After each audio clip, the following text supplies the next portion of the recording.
Good morning, everyone. Here's your Mormon news update for February 11th, 2025. First off, today we're going to go to OregonLive.com, where it says Mormon church accused of failing to report SA in Oregon and Washington faces $25 million lawsuit. A woman who was SA'd as a girl by her adopted father is suing the Church of Jesus Christ of Latter-day Saints, alleging a bishop from a Vancouver branch they attended was informed but failed to report it to police or child welfare workers. As a result, the girl suffered additional months of abuse when the adopted parents split, and the father, Craig McNeil Ford, took the girl to live with him in Oregon, according to the suit. It wasn't until a biological daughter passed a note to a classmate alluding to the SA that police got involved, leading to the father's arrest and convictions in Clark County in Washington and Lynn County in Oregon. Ford, now 40, is in custody at Snake River Correctional Institution in Eastern Oregon, serving a 33-year prison term. The lawsuit, filed Monday in federal court in Eugene, accuses the Mormon Church of negligence and seeks $25 million in damages. It is the latest lawsuit that accuses the church of burying information involving suspected SA. The suit alleges the church concealed from authorities the danger that one of its members posed, failed to protect the 15-year-old, and failed to train its leaders how to properly respond to reports of SA.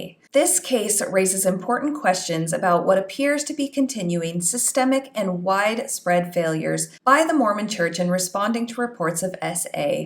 Now let's talk about some victories for Satan. I saw a headline this morning that said, "Police and fire close Mormon Church Road in Quincy." The road had to be shut down to clear an accident, but why is there even a road with that name in the first place? It appears that back when Mormon still meant more good, the church liked to name the roads leading to meeting houses Mormon Church Road. In a quick search, I found one in Quincy Township, Pennsylvania, Seneca, South Carolina, Brookhaven, Mississippi, Silsbee, Texas, and Buchanan, Georgia. I really can't believe that the church is still allowing Satan such victories. Now let's go to a post that I found online that claims, "Here's proof right here that no matter what you do, the church will continue to hound you." It then says, "When I was in the Relief Society presidency in my former ward, very small Utah town, we received notification of a retired couple who had moved in. The Relief Society president said that the husband was a non-member and the wife was inactive. So we packed up a cute little welcome basket and headed off to introduce ourselves. The wife wasn't home, but the extremely drunk husband was. Haha, he threatened to call the police for harassment and was going to beat us up. Anyway, the wife had submitted a letter 5 years previous to her bishop and to church headquarters. They had moved to 3 different states in the 5 years, yet the church continues to follow them. They cannot escape the church. Today is this poor lady's birthday, and the ward birthday grandma posted a happy birthday message to Carla on the ward Facebook page. Not that she will see it. Why post? Is the ward supposed to pray for her? This couple has a no contact and now a restraining order against the church." I probably shouldn't say this out loud and jinx things, but since leaving the church, my husband and I have somehow missed out on being hounded by people looking for us and trying to reconvert us. When my brother, who's a year younger than me, left the church, though, every time he would move, my mom would call up the bishop in his area, tell the bishop that he was there, and tell them that they should reach out. Once my brother got sufficiently sick of that, he removed his records from the church. Now let's go to KTNV.com for some news out of Nevada. A Henderson, Nevada mother is speaking out to Channel 13, saying she wants parents all around the valley to be on high alert after she claims her daughter witnessed a strange man exposing himself inside the church hallway on January 26th. The mother, Samantha, didn't want to share her last name or show her face on camera for fear of retaliation from the man. She said the man was a stranger to her Church of Jesus Christ of Latter-day Saints congregation, which meets near Racetrack Road and Burkholder Boulevard on Sundays. "You always think, oh, it'll never happen to me, and it could," Samantha said. "He was whistling and snapping at her. She looked, saw himself exposed, and then he started walking toward her, trying to get her." Samantha said her daughter ran to her in tears after the incident. second. My first initial reaction was like, wait, what? This is church. This doesn't happen here, Samantha said. Channel 13 reached out to the LDS Church Administration office in Salt Lake City. When first reached by phone Wednesday afternoon, a church communications representative said it was the first time they personally heard about this particular situation and told us they would look into it. They called back Thursday afternoon and directed us back to local law enforcement. The part that really stood out to me in this article was when the mother was like, my first initial reaction was like, wait, what? This is church. This doesn't happen here. It's possible this mother should go to floodlit.org and read about all the times that people who aren't strangers in Mormon church buildings hurt and abuse children inside those walls. Now let's go to some text messages between some missionaries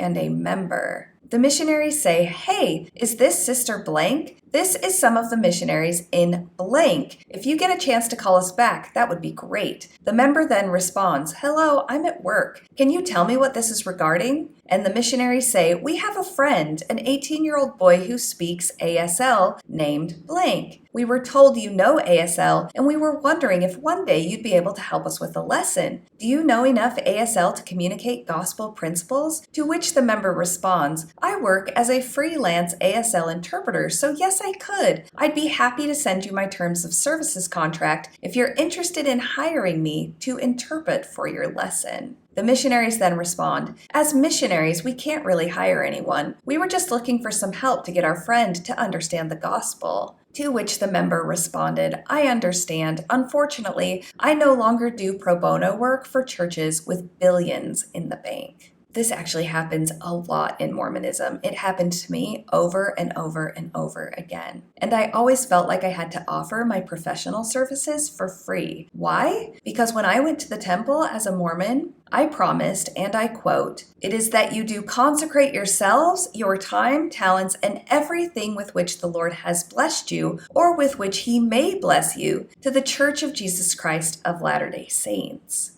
I didn't know that was a promise I was going to make before I went into the temple, but I made it anyway with all of my family standing around staring at me, waiting to make it. Something that I have noticed since leaving the church, though, is that in that temple wording, I promised everything I had to the Church of Jesus Christ of Latter-day Saints, not to God. Just an interesting little tidbit that I've thought a lot about. Now I want to talk about an experience that I had yesterday. I was scrolling through Instagram and happened upon a video by the creators at Third Hour. Third Hour is an LDS React YouTube channel that is funded by the More Good Foundation. The More Good Foundation has strong ties to the church and even stronger ties to very wealthy Mormon donors. They have 44,000 followers on Instagram, 59,000 on TikTok, and 106,000 on Facebook. Let's watch a few seconds of what they posted yesterday. Church's foundation was built on racism.